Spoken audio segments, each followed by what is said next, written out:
costumo, em sala de aula, dividir as disfunções estéticas corporais, principalmente, e faciais também, se a gente colocar manchas aí no pacote, em 6 disfunções. Então eu tenho, vamos aos os nomes dos jargões populares para ficar mais fácil: celulite, gordura localizada, estrias, flacidez de pele, flacidez muscular, manchas e rugas.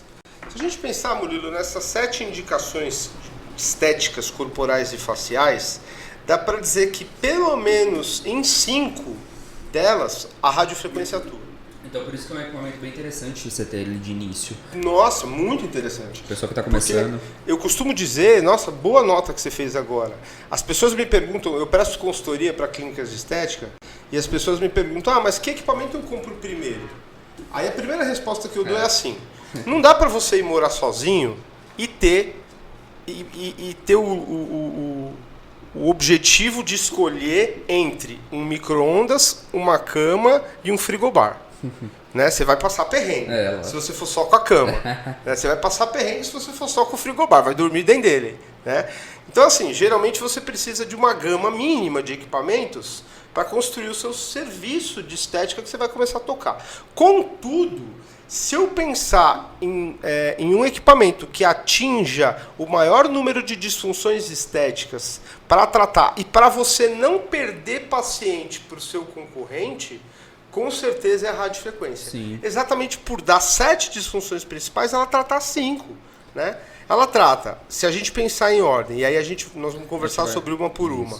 Se a gente pensar em ordem, ela trata flacidez de pele corporal e aí rugas facial, que na verdade o mecanismo de ação é basicamente o mesmo. Sim. Ela trata celulite, ela trata estrias Gordura e ela trata gordura. Exatamente. Então você tem 5 disfunções de 7 tratadas por um único equipamento.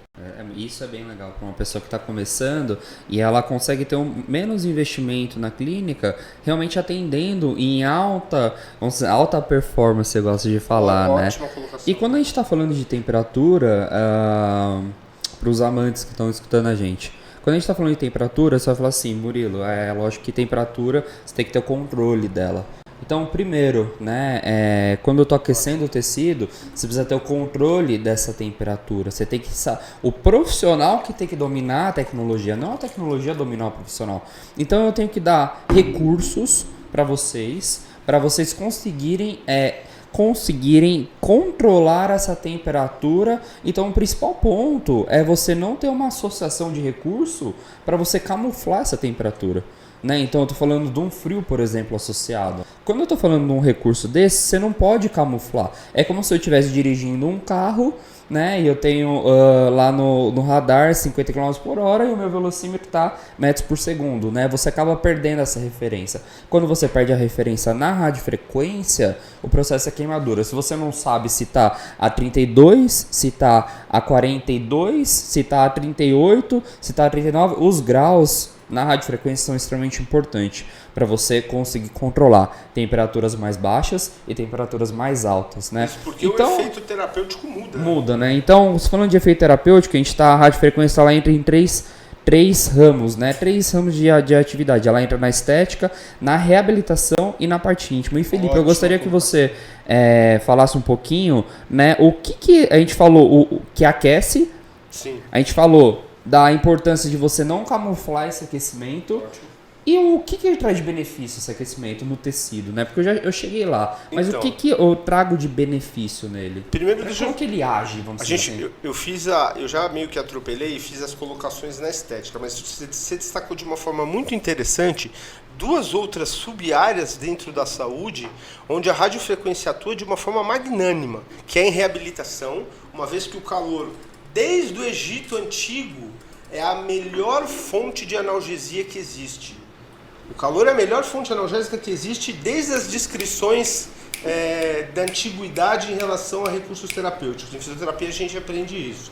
E segundo, mais moderno, né, como um recurso mais moderno, ele tem atuado em protocolos de tratamentos de estética íntima, trazendo benefícios muito importantes, né, que acho que pode ser pauta até de um Electrocast a gente falar só disso. Sim. Talvez. Como a gente está falando no início da radiofrequência, a gente tem que começar exatamente da forma que a gente está. Sim. Então, chegamos lá no fundo. Lá no fundo falando depois. o que é a radiofrequência, né? Como que ela trabalha, né, numa faixa ali de 30 kHz a 3.000 MHz, né? Ela tá nessa faixa de trabalho. Sim. E falamos realmente como que aquece, né? Sim. E agora eu acho interessante a gente falar do como que ela age, né? Qual que é o benefício desse se a gente pensar naquelas 5 disfunções, vamos pegar as duas primeiras, flacidez de pele e rugas.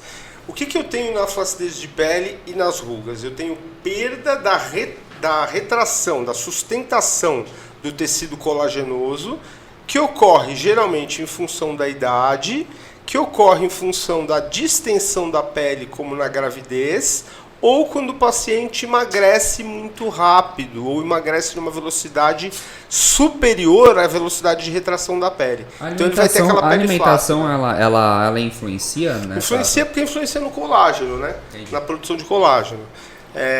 Não só alimentação, como outros aspectos também. Então, quanto mais colágeno você tem, melhor. Mas a radiofrequência atua de uma forma que o aquecimento do tecido promove 2 efeitos biofísicos principais. O primeiro é o efeito lifting. O que é o efeito lifting? O efeito lifting é o efeito da contração dos miofibroblastos, que constituem a derme, dando um maior estado de sustentação aguda, imediata para a pele. Então a cliente percebe isso na primeira sessão.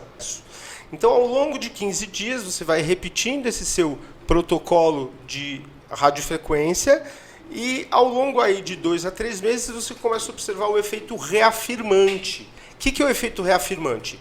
É o seu fibroblasto que constitui a derme dos tecidos biológicos que você está tratando, sofrendo aquecimento, aumentando o seu metabolismo e aí aumentando a produção de tecido conectivo, que é o colágeno, a elastina e as fibras reticulares. E aí você tem um tecido de maior sustentação efetiva, graças a um aquecimento progressivo dos fibroblastos e a um aumento da sua atividade metabólica. Entendi. Então o que você está querendo dizer, por exemplo, quando eu tenho lá o colágeno, eu faço a desnaturação dele. Sim. Desnaturação é o nome correto de falar, quando eu tenho um aumento da temperatura do tecido biológico. Estou gerando um processo inflamatório agudo e aí sim entra a questão do fibroblasto, como você falou bastante. E uma coisa que é legal comentar, né, para você ter esse aquecimento do tecido, você tem que ter potência no equipamento. Podredocast.